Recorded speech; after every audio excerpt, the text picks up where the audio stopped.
Welcome back to an exciting episode of High Vlogs.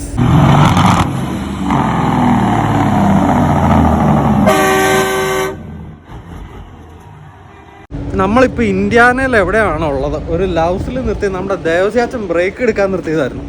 അപ്പം അതിൻ്റെ ഇടയിൽ തന്നെ ഞാൻ എണീറ്റു. അപ്പോൾ വാഷ്റൂമും ഉപയോഗിച്ചു, ഒരു കാപ്പി എടുത്തു. നിങ്ങൾ കാണുന്ന പോലെ ഇവിടെ രാവിലെ മഞ്ഞ് പെയ്ത്തുണ്ടായിരുന്നെന്ന് തോന്നുന്നു. ആ വാഷ്റൂമിലേക്ക് പോകുമ്പോൾ കുറച്ചുകൂടെ മഞ്ഞുണ്ടായിരുന്നു കേട്ടോ. അപ്പോൾ ടെമ്പറേച്ചർ കയറി കാണണം. എന്തായാലും ഇന്ന് വൈകിട്ടത്തേക്ക് നമ്മൾ വീടെത്തും കേട്ടോ. അപ്പോൾ ബോർഡർ ക്രോസിങ്ങും പിന്നെ യാടി ചെല്ലുന്നതും ഒക്കെയാണ് ഇന്നത്തെ വിശേഷങ്ങൾ. നമ്മൾ ബോർഡറിനോട് അടുക്കുമ്പോഴത്തേക്കും ഉണ്ടല്ലോ, ആ സ്നോ ഇങ്ങനെ ഫ്രീസിങ് റെയിൻ സെറ്റപ്പിൽ പയ്യെ നിൽക്കുക. വലിയ കനത്ത സ്നോ ഇല്ല, എന്നാൽ വെള്ളം വീഴുന്നുണ്ട്. ടെമ്പറേച്ചർ 0-1 അങ്ങനെയൊക്കെ കിടന്ന് കളിക്കുന്നു അല്ലേ? എത്ര ഉണ്ട് ടെമ്പറേച്ചർ? 0 അല്ലേ?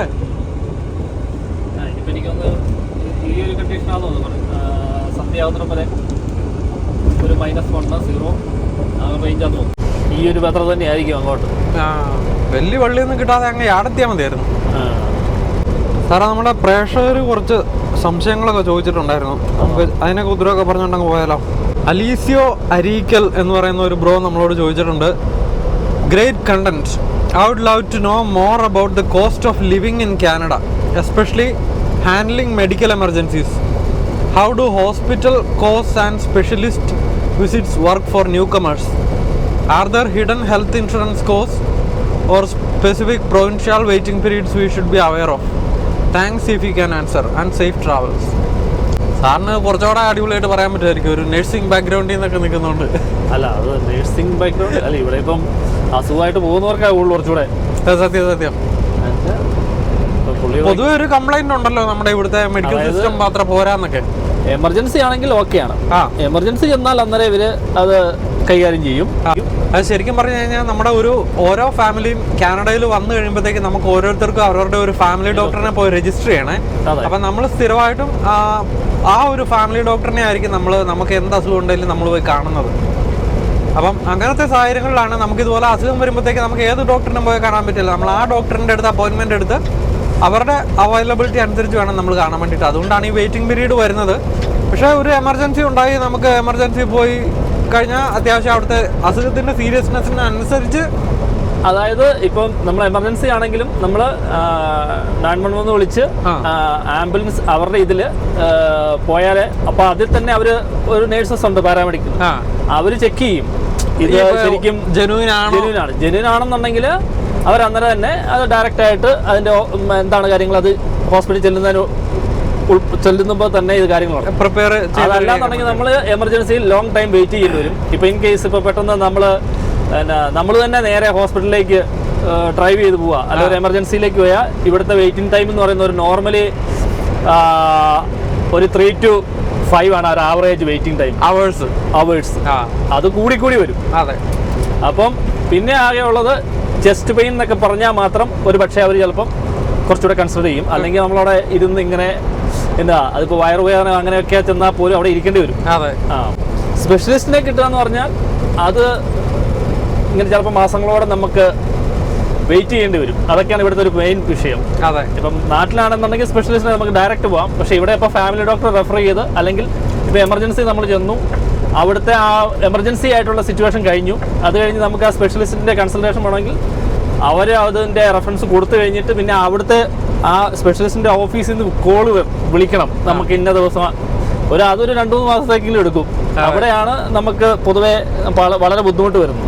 അപ്പോൾ അതിന് നമ്മുടെ ഉള്ളവർ ചെയ്യുന്നവർ എത്രയും വേഗം ഫ്ലൈറ്റ് ടിക്കറ്റ് എടുത്തിട്ട് നാട്ടിൽ പോകും. അല്ലെങ്കിൽ US വന്നാൽ പറ്റും. പക്ഷേ US-ലിപ്പം എക്സ്പെൻസ് വളരെയായിട്ട് കൂടുതലായിരിക്കും, മെഡിക്കൽ എക്സ്പെൻസസ് വളരെ കൂടുതൽ.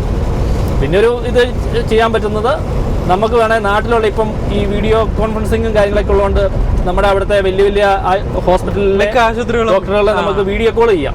അപ്പോൾ അങ്ങനെ എൻ്റെ ഒരു ഇതിൽ എനിക്കൊരു ലൈഫ് എക്സ്പീരിയൻസ് ഉണ്ട്. അപ്പോൾ എൻ്റെ വൈഫിന് ഇതുപോലെ ഒരു എമർജൻസി സിറ്റുവേഷൻ വന്നപ്പം നമ്മളിവിടെ അത് ട്രീറ്റ് ചെയ്തു. പക്ഷേ നമുക്ക് അതിൻ്റെ സ്പെഷ്യലിസ്റ്റിനെ കിട്ടണമെങ്കിൽ എനിക്ക് 3-4 മാസം കഴിയണമായിരുന്നു. അപ്പം നമുക്ക് ആ അസുഖത്തെക്കുറിച്ച് ഒരു പുതിയ ലൈഫ് സ്റ്റൈൽ ഡിസീസസ് ആണ്. അപ്പൊ നമുക്ക് ആ അസുഖത്തെ കുറിച്ച് അത്ര ഫെമിലിയർ അല്ലതാനും. അപ്പൊ നമുക്ക് ഇതിനെക്കുറിച്ച് ഇവര് പറയുന്ന ഇത് ഇവിടുത്തെ ഒരു കൺസൾട്ട് എന്ന് പറഞ്ഞു കഴിഞ്ഞാൽ പേഷ്യൻറ്റിനോട് അവർ സംസാരിക്കുകയുള്ളൂ. നമ്മുടെ നാട്ടിലെ പോലെ ബൈസ്റ്റാൻഡേഴ്സിനോട് അവർ കംപ്ലീറ്റ് കാര്യങ്ങൾ പറയില്ല. അല്ലെങ്കിൽ നമ്മൾ പേഷ്യന്റ് ബൈസ്റ്റാൻഡർ ഓതറൈസേഷൻ കൊടുക്കണം. അങ്ങനെ കുറെ ലീഗൽ പ്രൊസീജിയർ ഉണ്ട്. ഇപ്പം മരിച്ചു പോകുമെന്ന് പറഞ്ഞാൽ പോലും അത് പേഷ്യന്റിനോടെ പറയുള്ളൂ. അവരുടെ പ്രൈവസി മാറ്റർ ഇവിടെ ഉണ്ട്. അപ്പോൾ അങ്ങനെ കുറെ കാര്യങ്ങൾ ഇഷ്യൂസ് ഒക്കെ വന്നപ്പം നമ്മൾ നാട്ടിലുള്ള അപ്പോൾ ഇങ്ങനെ നമ്മൾ സെർച്ച് ചെയ്തപ്പോഴാണ് അസ്റ്റർമെഡിസിറ്റിയിൽ അതുപോലെ പലതുണ്ട്. നമ്മുടെ വലിയ വലിയ ഹോസ്പിറ്റലുണ്ട്.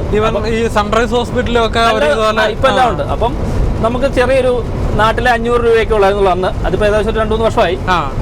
അപ്പോൾ അത് എടുത്തിട്ട് നമുക്ക് അപ്പോയിൻമെന്റ് നമ്മുടെ സമയവും അവിടുത്തെ സമയവും കൂടെ നോക്കി അഡ്ജസ്റ്റ് ചെയ്തിട്ട് അപ്പോൾ ഡോക്ടർ വീഡിയോ കോൾ വരും. അപ്പം അവിടുത്തെ കാര്യങ്ങൾ കറക്റ്റായിട്ട് ഡോക്ടർ അതിൻ്റെ കാര്യങ്ങൾ പറയും. കാരണം വെച്ചാൽ അവിടെയുള്ള വലിയ വലിയ ഹോസ്പിറ്റലിലെ ഡോക്ടർക്കെല്ലാം അവർക്ക് ഈ പലതും പിന്നെ യൂറോപ്യൻ കൺട്രീസിലൊക്കെ വർക്ക് ചെയ്തിട്ടുള്ളവരുണ്ട്. അപ്പോൾ അവർക്കറിയാം മെഡിസിൻ എന്ന് പറഞ്ഞാൽ ഇതിന്റെ കെമിക്കൽ നെയിം എല്ലാം ഒന്നാണല്ലോ. ഇതിന്റെ എന്താ പറയാ ഈ അല്ലാത്ത നെയിമുകൾ ബ്രാൻഡ് നെയിം ആണല്ലോ വ്യത്യാസവും. അവർക്കറിയാം, ഡോക്ടേഴ്സിന് അറിയാം. അപ്പം ഇവിടത്തെക്കാളും കുറച്ചുകൂടെ അവിടെ ഉള്ളവർക്ക് കൂടുതൽ പേഷ്യൻസിനെ ഇവിടെ ഒരു 10 പേഷ്യന്റിനെ അറ്റൻഡ് ചെയ്യുന്ന സമയത്ത് അവർ 100 പേഷ്യന്റിനെ അറ്റൻഡ് ചെയ്യുന്ന അവിടെ ആ ജനസംഖ്യയിൽ പലതരത്തിലുള്ള ആൾക്കാർ എക്സ്പീരിയൻസും പിന്നെ കുറച്ചുകൂടെ നമ്മളോട് ഒരു കൺസിഡറേഷനും അതായത് നമ്മൾ എങ്ങനെയാണ് ആഗ്രഹിക്കുന്നത് എന്നുള്ള ഒരു പെരുമാറ്റം. ഏത് ഇപ്പൊ ഒരു ഹോസ്പിറ്റാലിറ്റി ഒക്കെ പോലെ അല്ല നമ്മളൊന്ന് ആശ്വസിപ്പിച്ചൊക്കെ വിടും. ശരിക്കും കൺസൾട്ട് അതിന്റെ ശരിക്കായിട്ടുള്ള രീതിയിൽ തന്നെ അവർ പറയുന്നത്. അപ്പൊ കറക്റ്റ് ആയിട്ടുള്ള ഇത് കിട്ടും. അപ്പം ട്രീറ്റ്മെന്റ് ഇത് വേണമെന്നുണ്ടെങ്കിൽ എങ്ങനെയായിരിക്കും അങ്ങനെയുള്ള കാര്യങ്ങൾ എടുക്കാം. അങ്ങനെയാണ് നമ്മൾ ചെയ്തുകൊണ്ടാണ് നമുക്ക് ഇതിന്റെ കാര്യങ്ങൾ വന്നത്. അപ്പൊ ഞാൻ ചോദിക്കട്ടെ, അങ്ങനെ കൺസൾട്ടേഷൻ ചെയ്യുമ്പോൾ ഇവർക്ക് മെഡിസിൻ പ്രിസ്ക്രൈബ് ചെയ്യാൻ പറ്റുമോ? അത് പറ്റത്തില്ല. നമുക്ക് ആ എമർജൻസി അറിയാൻ പറ്റും. ഇപ്പൊ ഒരുപക്ഷെ ഇപ്പൊ നാട്ടിലോട്ട് പോകേണ്ട ഒരു കേസ് ആണെന്നുണ്ടെങ്കിൽ അതായത് ഇവിടെ ഈ സീരിയസ്നെസ് പറയുന്നത് എക്സ്പേർട്ടിന്റെ ഇതിന് വെയിറ്റ് ചെയ്യാൻ 6 മാസം ഉള്ളപ്പോൾ നമുക്ക് ഈ ഡോക്ടറുമായിട്ട് കൺസൾട്ട് ചെയ്ത് ഇത് എത്ര സീരിയസ് ആണെന്നുള്ളത് നമുക്ക് അപ്പൊ അല്ലെങ്കിൽ ആ ഡോക്ടറെ തന്നെ നമുക്ക് പറയാം. ഇന്ന ഇതില് നമുക്ക് ആ ഡോക്ടറെ തന്നെ ചെന്ന് കാണാനുള്ള ഓപ്ഷൻ ഉണ്ട്. മനസ്സിലായി. അപ്പം എക്സ്പെർട്ടിനെ നമുക്ക് കാണാം. അല്ല ഇപ്പം നമുക്ക് നേരെ ഇപ്പം ചിലർക്ക് വേണമെങ്കിൽ പറ്റും. അന്നേരം തന്നെ നമ്മൾ ടിക്കറ്റ് എടുത്ത് നാട്ടിൽ പോവാം. നാട്ടിൽ നേരെ സ്പെഷ്യലിസ്റ്റിനെ കാണാൻ പറ്റും. മനസ്സിലായി. ഇവിടെ അതില്ല. അതാണ് ഇവിടുത്തെ മെയിൻ ഒരു പ്രശ്നം. ഈ സ്പെഷ്യലിസ്റ്റിനെ നമ്മൾ വെയിറ്റിംഗ് വരുമ്പം നമ്മൾ ആളുണ്ടോ ഇല്ലയോ എന്ന് അറിയത്തില്ല. അതാണ് ഇവിടുത്തെ ഒരു മേജറായിട്ടുള്ള പ്രശ്നം. സാധാരണ രീതിയിലുള്ള സംഭവങ്ങളൊക്കെ ഓക്കെ. ഇപ്പം ഹെൽത്ത് കാനഡയെ സംബന്ധിച്ചിടത്തോളം ഫ്രീ ആണല്ലോ. ഹെൽത്ത് കാർഡിൽ നമ്മളിപ്പോൾ സാധാരണ രീതിയിൽ ടൈപ്പ് നമ്മൾ നമ്മുടെ ഫാമിലി ഡോക്ടറെ കാണുന്നു, പുള്ളി റെഫർ ചെയ്യുന്നു, അങ്ങനെ നോർമൽ രീതിയിൽ പൊക്കോളും. അപ്പോൾ അതിനൊരു നമുക്ക് വെയിറ്റിംഗ് കുഴപ്പമില്ല. 1-2 ആഴ്ചയിലൊക്കെ വെയിറ്റ് ചെയ്യുന്നത്. ഇപ്പം നാട്ടിലിപ്പോൾ നമ്മളൊരു ബ്ലഡ് ടെസ്റ്റ് എടുക്കണമെങ്കിൽ വളരെ സിമ്പിളാണ്. നേരെ പോയി ലാബിലോട്ട് പോകാം, അല്ലെങ്കിൽ നമ്മുടെ ആ ഒരു ഇതനുസരിച്ച് നമുക്ക് പോകാം. പക്ഷേ ഇവിടെ നമ്മൾ ഫാമിലി ഡോക്ടറുടെ കയ്യിൽ നിന്ന് ഏതൊക്കെ ബ്ലഡ് ഇതിൻ്റെ എന്നുള്ള അതിൻ്റെ പേപ്പർ മേടിച്ച് നമ്മളത് പിന്നെ ലാബിൽ കൊടുത്ത് അവരുടെ അപ്പോയിൻമെന്റ് എടുത്ത് അങ്ങനെ ആ ഒരു നടത്തം കൂടുതലുണ്ട്. ആ പ്രൊസീജിയർ വൈസിലായി. അപ്പൊ നാട്ടിൽ പെട്ടെന്ന് നമ്മൾ ഓടിച്ചെന്ന് നമുക്ക് വേണേ രാവിലെ ബ്ലഡ് എടുക്കുന്നു, ഉച്ച കഴിഞ്ഞ് റിസൾട്ടുമായിട്ട് വരാം. ഇവിടെ റിസൾട്ട് വന്നു, അത് കഴിഞ്ഞിട്ട് പിന്നെയും ആ റിസൾട്ടിന്റെ ഇത് കിട്ടണമെന്നുണ്ടെങ്കിൽ അതിനും പിന്നെ നമ്മൾ ഫാമിലി ഡോക്ടറെ അടുത്ത് ചെല്ലേണ്ടി വരും. നേരത്തെ അവര് ഇമെയിൽ വിടുമായിരുന്നു ഇങ്ങനെ മെയിൻ ആയിട്ട്. അല്ല അത് നോർമൽ ഇത് കൂട്ട് ഇച്ചിരി കയറിയ ഇതൊക്കെ ആണെങ്കിൽ അതിപ്പോ ഇപ്പോഴും ഇല്ല. ഇപ്പൊ അവര് ഡോക്ടറൊക്കെ വിടുള്ളൂ. അപ്പം അതൊക്കെയാണ് ഇവിടുത്തെ മെഡിക്കൽ സിസ്റ്റം.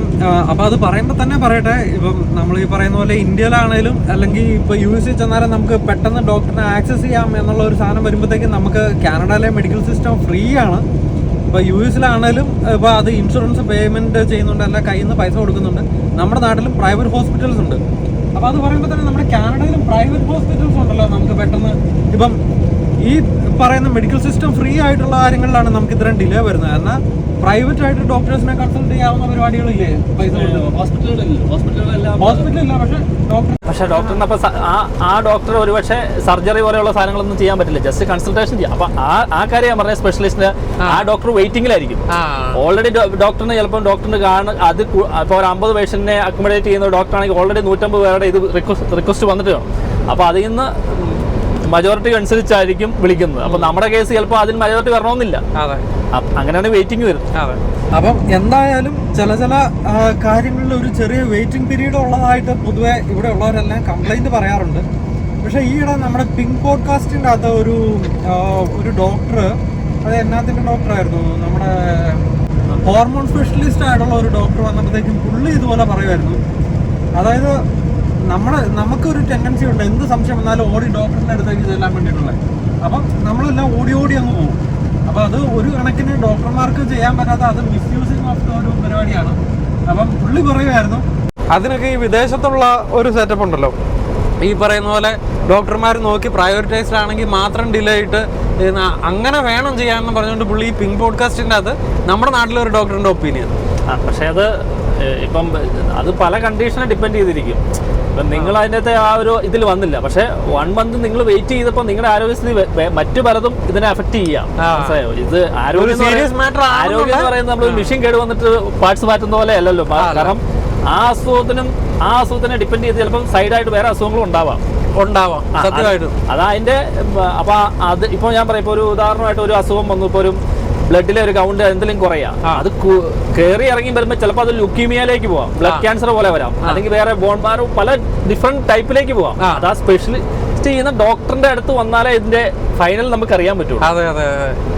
പിന്നെ ഈ പറഞ്ഞ പോലെ അത് വഷളാവാം. 100 പേര് വന്നാൽ അതിൻ്റെ അകത്ത് ഒരു 60 പേരും ഇതുപോലെ ഒരു ആൻസൈറ്റി കൊണ്ട് വരുന്നതാണെങ്കിലും ബാക്കി 40 പേര് ചിലപ്പോൾ സീരിയസ് ആയിരിക്കാം, അല്ലേ?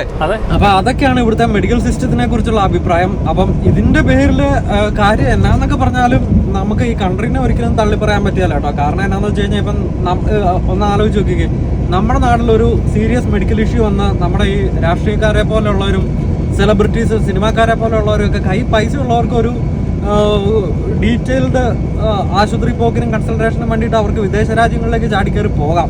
അതുപോലെ ഒരു സാധാരണക്കാരന് എത്രമാത്രം പോസിബിൾ ആവുന്നുണ്ട്, അവൻ അഫോർഡ് ചെയ്യാൻ പറ്റുന്ന ഒരു ആശുപത്രിയിലേ പോകാൻ പറ്റുള്ളൂ. അതേസമയം നമുക്ക് ഈ വിദേശ രാജ്യത്ത് നമ്മൾ ഈ ഇതുപോലെയുള്ള രാജ്യങ്ങളിലായതുകൊണ്ട് തന്നെ ഇപ്പം മെഡിക്കൽ സിസ്റ്റത്തിന് എന്തെങ്കിലും ഒരു ഫോൾട്ട് ഇവിടെ ഉണ്ടെങ്കിൽ ചാടിക്കയറി നമുക്ക് ടിക്കറ്റ് എടുത്ത് ഇന്ത്യയിലോ മറ്റെവിടെയെങ്കിലും പോയി നമ്മളെ ചികിത്സിക്കാനുള്ള ഒരു സാമ്പത്തിക ഫ്രീഡം, ഫിനാൻഷ്യൽ ഫ്രീഡം തരുന്നത് ഈ രാജ്യങ്ങൾ തന്നെയാണ്. അപ്പം ആ ഒരു സാധനം കൂടെ അവിടെ ഉണ്ട്. അപ്പം നമുക്ക് ഇവിടുത്തെ കുറവുകളും പോരായ്മകളും നികത്താൻ വേണ്ടിയിട്ട് നമുക്ക് കൈ പൈസ ഉള്ളതുകൊണ്ട് എവിടെ വേണേലും പോയി ചികിത്സിക്കാമല്ലോ. അത് ഈ രാജ്യത്ത് ജോലി എടുക്കുന്നതുകൊണ്ടല്ലേ, അതും കൂടെ ഉണ്ട്. അതൊക്കെയാണ് മെഡിക്കൽ സിസ്റ്റത്തിനെ കുറിച്ച് നമുക്ക് പറയാനുള്ളത്, അല്ലേ? പിന്നെ അത് ഫ്യൂച്ചറിൽ പ്രൈവറ്റൈസേഷൻ വരുമെന്നൊക്കെ പറയുന്നത്, കാരണം ഇവിടെ അത് അക്കോമഡേറ്റ് ചെയ്യണമെന്നുണ്ടെങ്കിൽ. പിന്നെ മെഡിക്കൽ സിസ്റ്റത്തിനെ കുറിച്ച് പറയുമ്പോഴത്തേക്ക് വേറൊരു കാര്യം കൂടെ ആഡ് ചെയ്തോട്ടെ. ഇതിപ്പം PR വരുന്ന അവരുടെ കാര്യമാണ് നമ്മളിപ്പോൾ പറഞ്ഞത് കേട്ടോ. ഇപ്പോൾ വർക്ക് പെർമിറ്റിലും പിന്നീട് സ്റ്റുഡൻറ് പെർമിറ്റിലും വരുന്നവരുടെ കാര്യത്തിനെ കുറിച്ച് എനിക്ക് ഡീറ്റെയിൽ ആയിട്ട് അറിയത്തില്ല. പക്ഷെ അവർക്ക് എന്തായാലും ഒരു ഇൻഷുറൻസും പിന്നെ കോളേജിനോട് അനുബന്ധിച്ച് എന്തെങ്കിലും പരിപാടിയൊക്കെ കാണുമായിരിക്കും, അല്ലേ? അവർക്ക് ഹെൽത്ത് കാർഡ് കിട്ടും. ഈ കോളേജിൽ സ്റ്റുഡൻസ് ആയിട്ടൊക്കെ വരുന്നവർക്ക് ഹെൽത്ത് കാർഡ് ഉണ്ട്, അത് കിട്ടും. അത് എപ്പോൾ എങ്ങനെയാണ് കിട്ടുന്നത് എനിക്കറിയത്തില്ല. കാരണം എന്തെങ്കിലും ഇതിങ്ങനെയുള്ള നമ്മൾ ക്ലിനിക്കുകളിലൊക്കെ പോകുമ്പം ഇത് ആവശ്യമാണ്, അല്ലെങ്കിൽ നമ്മൾ ഇൻഷുറൻസ് വേണം. ഇത് ഏതെങ്കിലും ഒന്ന് വേണം നമുക്ക്. അപ്പം അതിൻ്റെ ഡീറ്റെയിൽ നമുക്ക് ഏതെങ്കിലും ഒരു സ്റ്റുഡൻറ്റുമായിട്ട് നേരിട്ട് സംസാരിച്ച് അവരുടെ വരവും എല്ലാം ഒരു സ്റ്റുഡൻ്റായിട്ട് വരുമ്പോൾ എങ്ങനെയാണ് ഇങ്ങനെയുള്ള കാര്യങ്ങളെന്നൊക്കെ മറ്റേതെങ്കിലും ഒരു എപ്പിസോഡിൽ അവരെ കൊണ്ട് തന്നെ അങ്ങ് പറയിപ്പിക്കാം, അല്ലേ? കറക്റ്റായിട്ട് പറയാനും പറ്റും. നമ്മൾ വെറുതെ ഊഹക്കണക്ക് പറയേണ്ട കാര്യമില്ലല്ലോ. അപ്പോൾ വേണ്ട, നമ്മൾ ബോർഡറിനോട് അടുത്തുകൊണ്ടിരിക്കുന്നു. പക്ഷെ ഒരു പ്രശ്നമുള്ളത് നമ്മുടെ ബോർഡർ ഇതുവരെ ക്ലിയർ ആയിട്ടില്ല. കഴിഞ്ഞ ദിവസം CBSIയുടെ വെബ്സൈറ്റ് ഡൗൺ ആയിരുന്നെന്നാണ് പറഞ്ഞത്. അപ്പം ചിലപ്പോൾ ഇവിടെ ഇച്ചിരി ഡിലേ ഉണ്ടായിരിക്കും, നമുക്ക് അറിയത്തില്ല.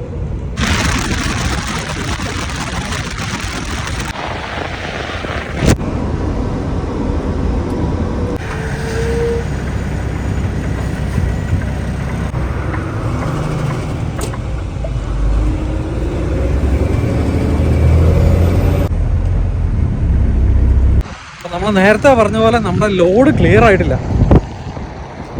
അപ്പം അങ്ങനെ വരുന്ന സാഹചര്യങ്ങളിൽ നമ്മൾ എന്നാണ് ചെയ്യണമെന്ന് വെച്ചാൽ, നമ്മൾ കൊണ്ടുവരുന്ന ഈ ട്രെയിലർ നേരെ ഒരു ബോണ്ടഡ് വെയർ ഹൗസ് ഉണ്ട്. അതായത് അത് ഇവിടുത്തെ കസ്റ്റംസ് ആയിരിക്കും അവിടുത്തെ കാര്യങ്ങളെല്ലാം മാനേജ് ചെയ്യുന്നത്. അപ്പം നമ്മൾ വെറുതെ ബോർഡറി ഡ്രൈവേഴ്സിന് കിടക്കണ്ടല്ലോ. അപ്പോൾ നമുക്ക് ഈ ലോഡ് അതിൻ്റെ അകത്ത് കൊണ്ടുപോയി പേപ്പർ വർക്ക് എല്ലാം സബ്മിറ്റ് ചെയ്ത് ബോർഡർ ക്ലിയറൻസിന് ആവശ്യമായ കാര്യങ്ങൾ വരുന്നോടം വരെ ആ ഗുഡ്സും ട്രെയിലറും സെക്യൂർ ആണ്, അവരുടെ ബോണ്ടഡ് വെയർ ഹൗസിലാണെന്നുള്ളൊരു സെറ്റപ്പ്. അത് നമ്മളങ്ങോട്ട് പോകുമ്പോഴത്തേക്ക് അതിനെക്കുറിച്ച് ഡീറ്റെയിൽ ആയിട്ട് പറഞ്ഞു തരാവേ. തൽക്കാലം നമുക്ക് ഒരു കാപ്പിയൊക്കെ എടുത്തുകൊണ്ട് വരാം. ബൈ ദ വേ, നമ്മുടെ ഈ കാപ്പി സാധനം കണ്ടായിരുന്നോ? ഇത് നമ്മൾ നേരത്തെ പറഞ്ഞതല്ലായിരുന്നു, നമ്മുടെ വാലന്റൈൻസ് ഡേ ഗിഫ്റ്റാണ്.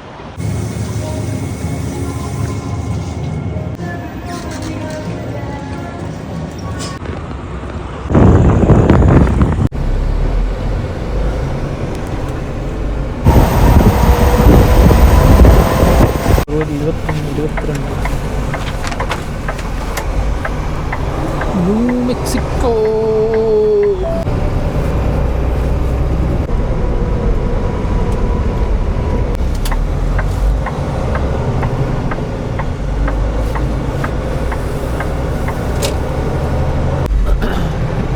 കോലില്ലേ, കോലൊടിഞ്ഞു പോയി, കാലൊടിഞ്ഞു പോയി. ഇവിടുത്തെ കോലാരോട് ഓടിച്ചു. പൊതുവെ മൂടിക്കെട്ടിയ അന്തരീക്ഷമാണെങ്കിലും ഇടയ്ക്കിടയ്ക്ക് സൺലൈറ്റ് ഒക്കെ കിട്ടുന്നുണ്ട് കേട്ടോ. ടെമ്പറേച്ചർ 1 ഡിഗ്രി സെൽഷ്യസ് ആണ്. കൂടുതലും മഞ്ഞ് പെയ്ത് അലമ്പാക്കാണ്ടിരുന്നാൽ മതി. അല്ലേ? ഈ വെതറായിരിക്കും പൊതുവെ ആൽക്കഹോളിക് വെതറാ. സത്യം.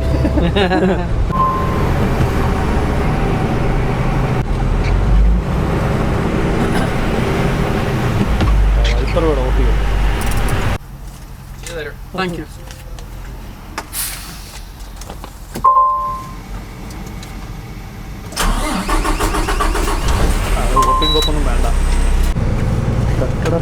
Take the ramp ahead to Highway 402 East.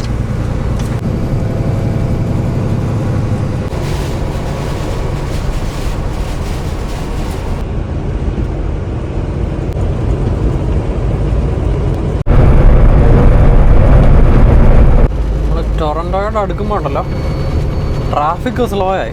London കഴിയുമ്പോൾ തൊട്ട് നമുക്ക് ചെറിയ രീതിയിലല്ല, അത്യാവശ്യം മോശമല്ലാത്ത രീതിയിൽ സ്നോ പെയ്യുന്നുണ്ടായിരുന്നു. പക്ഷേ ടെമ്പറേച്ചർ 0യും 1 ഒക്കെ ആയതുകൊണ്ട് നമുക്കങ്ങനെ തെന്നലോ കാര്യങ്ങളോ ഒന്നും അതിപ്പോഴും ഇല്ല കേട്ടോ. ഇവിടെയൊക്കെ ആവശ്യത്തിന് ഉപ്പും നിലത്ത് കിടപ്പുണ്ട്. പക്ഷേ ആക്സിഡൻറ്റും ഇല്ല, സംഭവിച്ചിട്ടുണ്ടോ എന്ന് അറിയത്തില്ല. എന്തായാലും ട്രാഫിക് പൊതുവെ ഒന്ന് പമ്മലിലായിട്ടുണ്ട്.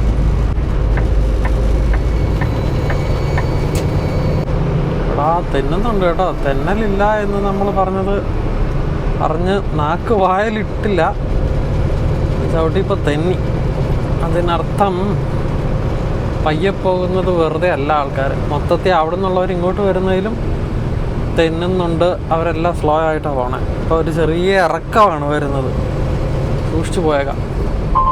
ശരിക്കും ഫോർകാസ്റ്റിൻ്റെ അകത്ത് ഇന്നിങ്ങനെ ഒരു സ്നോയുടെ കാര്യം പറയുന്നില്ല കേട്ടോ. നമ്മുടെ വിചാരം സ്നോ ഉണ്ടാവാൻ സാധ്യതയില്ല എന്നായിരുന്നു. പക്ഷേ റാൻഡമായിട്ട് ഇടയ്ക്ക് ചില പോക്കറ്റുകളിൽ മഞ്ഞ് പെയ്യുന്നുണ്ട്. എന്നാൽ ചില സ്ഥലങ്ങളിൽ മഞ്ഞില്ലാത്തൊരു സെറ്റപ്പ് കാണുന്നുണ്ടായിരുന്നു.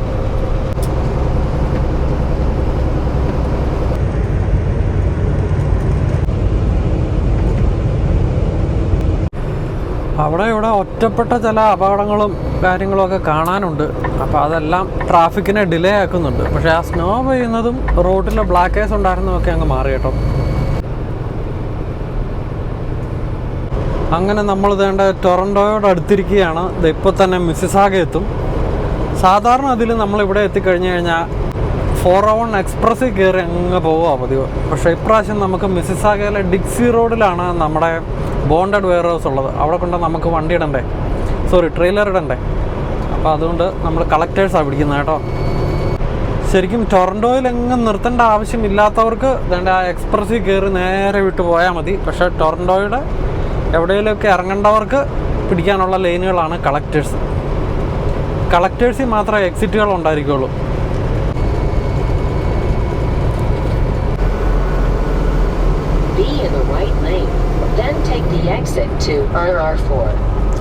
ഈ കാണുന്ന എക്സിറ്റ് നമ്പർ 346 ഡിക്സി റോഡാണ് നമ്മളെടുക്കുന്ന എക്സിറ്റ്. ഇതിൻ്റെ തൊട്ടടുത്ത് തന്നെയാണ് ഈ bonded warehouse. Continue 2 kilometers to the end of the street, then turn right.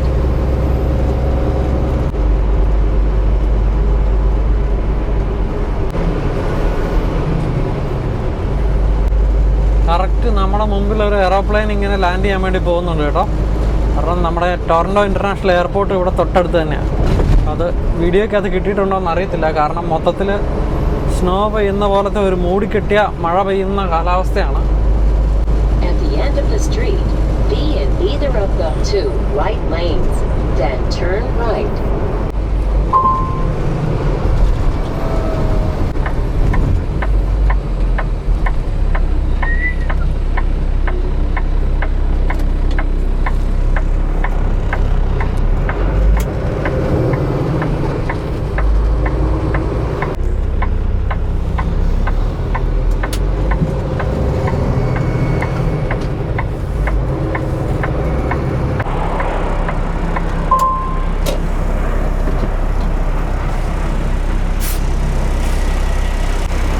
Hi.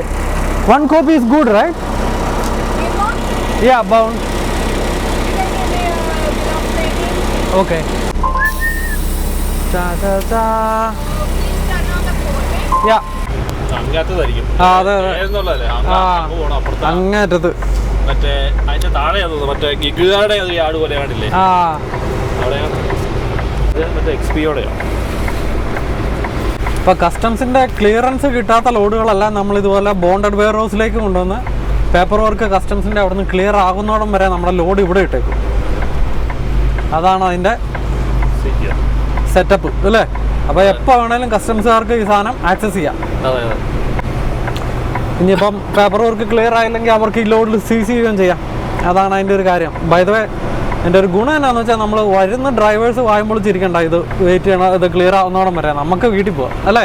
ബോർഡറിൽ നമ്മളെല്ലാം വെയിറ്റ് ചെയ്തിട്ട്. പിന്നെ എനിക്ക് തോന്നുന്നത് ഫുഡ് ഐറ്റംസിന് അങ്ങനെ ബോണ്ട് തരികയായിരുന്നു. ഫുഡ് ഐറ്റംസിന് ബോണ്ടില്ല അല്ലേ? ഇല്ല. പെരിഷബിൾ ഗുഡ്സിന് ബോണ്ടില്ല. ഇത് പറഞ്ഞ പോലെ ഒരു വലിയ വെയർ ഹൗസ് ആട്ടോ. വലിയ വെയർ ഹൗസ് എന്ന് പറഞ്ഞാൽ പല കമ്പനികൾക്ക് ഇവിടെ പല പാർക്കിംഗ് സ്പോട്ടുകളുണ്ട് അല്ലേ? അങ്ങേറ്റത് എ എന്ന് പറയുന്ന റോഡിൽ അവിടെ ലണ്ടൻ തൊട്ട് ഇപ്പറ ഗൾഫ് വരെ നമുക്ക് സ്നോ ഉണ്ടായിരുന്നു. ആ പിന്നെ ഇതിന് വേറൊരു ഗുണമുണ്ട് സാറേ, യാടി കിടന്ന് ആ സ്നോയിൽ കിടന്ന് കളിക്കണ്ട, നേരെ ബോപ്റ്റയിൽ കൊണ്ട് പാർക്ക് ചെയ്താൽ മതി. ഇത് ഇവിടെ ടാർ ചെയ്തിട്ടിരിക്കുന്നതുകൊണ്ട് യാർഡ് വൃത്തിയുള്ളതാണ്. വെറുതെ അവിടെ കിടന്ന് ടയർ ഇറങ്ങി. ശരിയാ.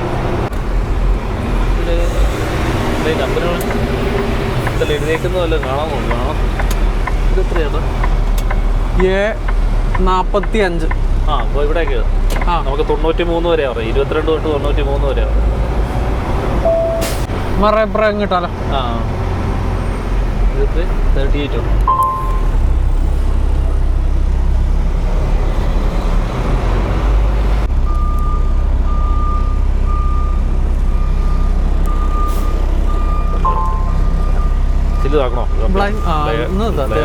ഒന്നും കാണത്തില്ല. ഇപ്പൊ കാണാമോ ചേട്ടാ? ഓക്കെ അല്ലേ? അല്ല കുഴപ്പമില്ല. ഞാൻ ഈ ട്രെയിലറിന്റെ കുഴപ്പമില്ല.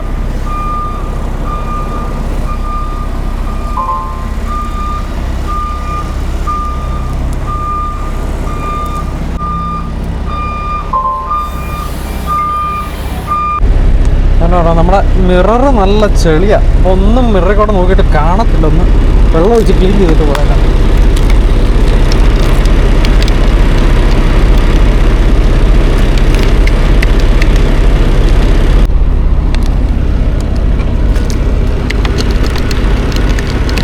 അറേ ക്യാമറ ഒന്ന് ചുമ്മാ പിടിച്ചേക്കാവോ? റെക്കോർഡിങ്ങാ, ചുമ്മാ ഒന്ന് പോയിന്റ് ചെയ്താൽ മതി. വിട്ട് വരുവാണല്ലോ.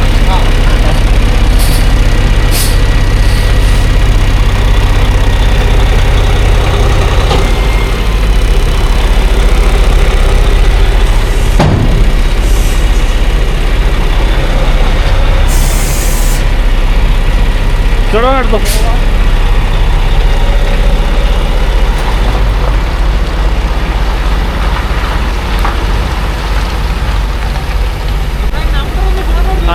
എടുക്കാം, ഫോട്ടോ വിട്ടേക്കാം.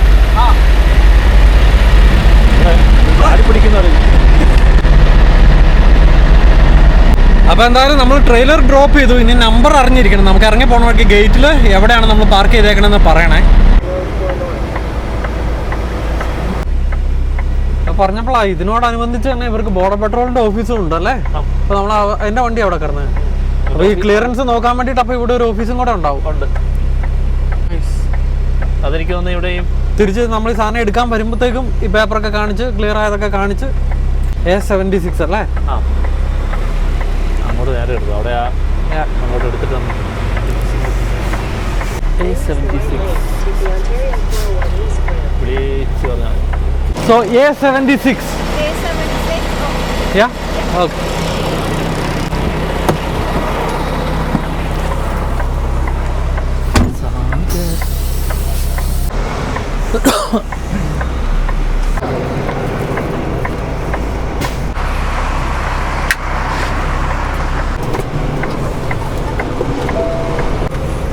Take the ramp on the right to Highway 401 East toward Toronto.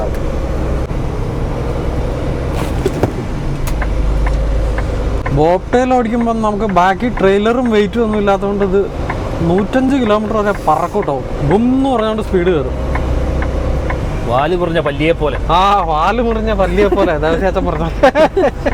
അതുകൊണ്ട് നമ്മളെ ഈ ബാക്കിൽ ജെറ്റൊക്കെ വെച്ചിട്ട് പറഞ്ഞാൽ ബുംന്ന് പറഞ്ഞൊരു കയറ്റാ 100 വരെ. ചാടും.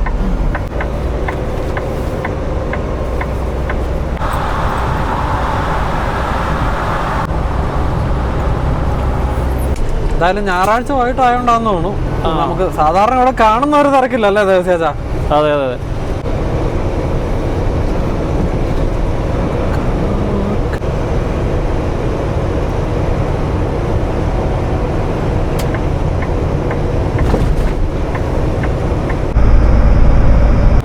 ഇല്ല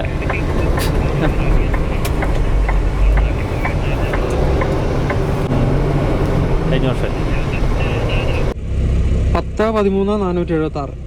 അപ്പോൾ നമ്മൾ ടോട്ടൽ ട്രാവൽ ചെയ്തേക്കുന്ന 8661 കിലോമീറ്റർ, 5381 മൈല്. ഓക്കെ,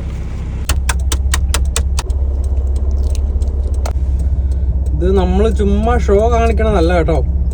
നമ്മൾ ലോങ് വണ്ടി ഓടിക്കുമ്പോൾ നമുക്ക് കഷ്ടിച്ച് 2 ദിവസമാണ് വീട്ടിൽ കിട്ടുന്നത്.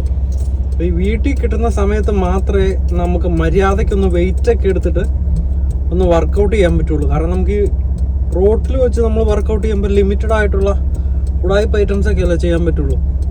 അപ്പം മാക്സിമം ടൈം യൂട്ടിലൈസ് ചെയ്യുക, മാക്സിമം വർക്കൗട്ട് ചെയ്തിട്ട് പോവുക. ആ ആഴ്ചത്തെ വെയിറ്റൊക്കെ എടുക്കുക എന്നുള്ളതാണ് നമ്മുടെ ലക്ഷ്യം. നമ്മൾ ചെല്ലുന്ന ദിവസം കൂടെ ഉൾപ്പെടെ ചെയ്ത് കഴിഞ്ഞാൽ 3 ദിവസം ചെയ്യാൻ പറ്റും. അതുകൊണ്ടാണ് ഇതൊക്കെ ചെയ്യുന്നത് കേട്ടോ, അല്ലാതെ ഒരു ഷോയും അല്ല.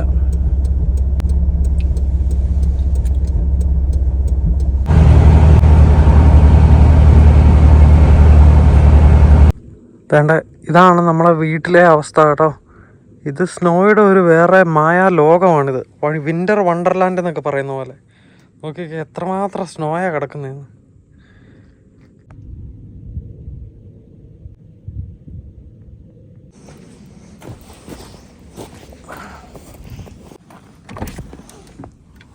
ഇതാണ് നമ്മൾ കയറി വരുന്ന ഡ്രൈവ്. ഇനിയിപ്പോൾ രാവിലെ നമുക്ക് ഇവിടുത്തെ സ്നോ ഒക്കെ ഒന്ന് മാറ്റണം. Exciting fighter, an exciting debut. Michael, you go with Hamza or Chimaya?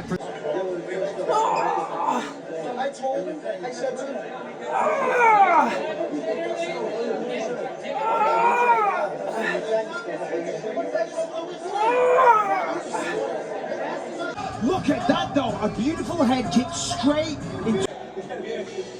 I hope I'm doing it right, you know. So do my work once in the Swedish.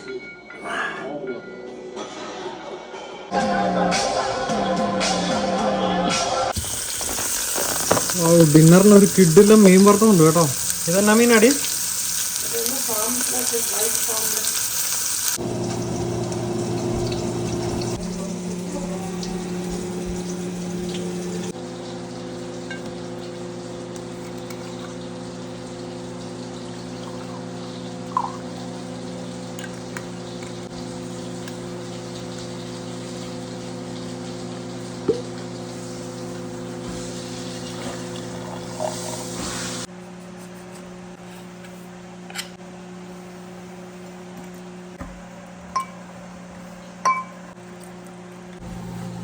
മോനെ പിങ്കി,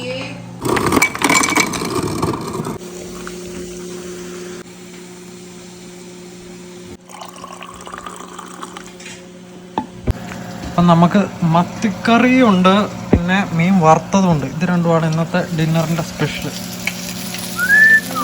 വാവ്, പോളി. എടാ ആയെന്നാടാ എനിക്ക് തോന്നേ. ഇന്നലെ വെച്ച് വെച്ച മത്തിക്കറിയാ കേട്ടോ. ചെറിയ മത്തി നോക്കി സെറ്റപ്പ് സാധനം. വാവ്,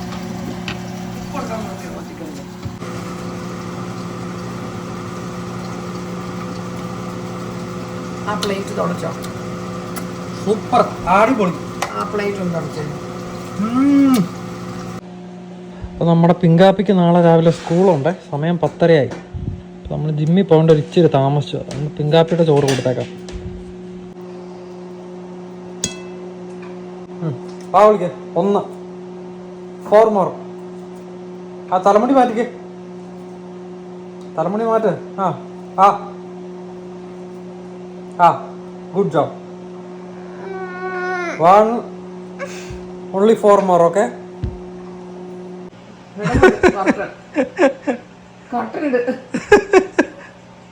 അന്യനാണോ എനിക്ക് പോലെ പ്ലേറ്റിനകത്ത് മീൻ വറുത്തത് വേണോ ഹോളി നിനക്ക്? എന്തിനാ നോക്കുന്നേ? കാണുമ്പോൾ തന്നെ അറിയാം ഇവിടെ പണിതിരിക്കുന്ന മ്യൂസിയത്തിന്റെ കലാചാരുത. ബുർജ് ഖലീഫയ്ക്ക് മുൻപ് തന്നെ ദുബായിയുടെ പേര് ലോക പ്രശസ്തമാക്കിയ നിർമ്മിതി. ഒരു ദ്വീപിലാണ് ആ ഹോട്ടൽ സമുച്ചയം ഇരിക്കുന്നത്. കടലിൽ കുറുകെയുള്ള ചെറിയൊരു പാലം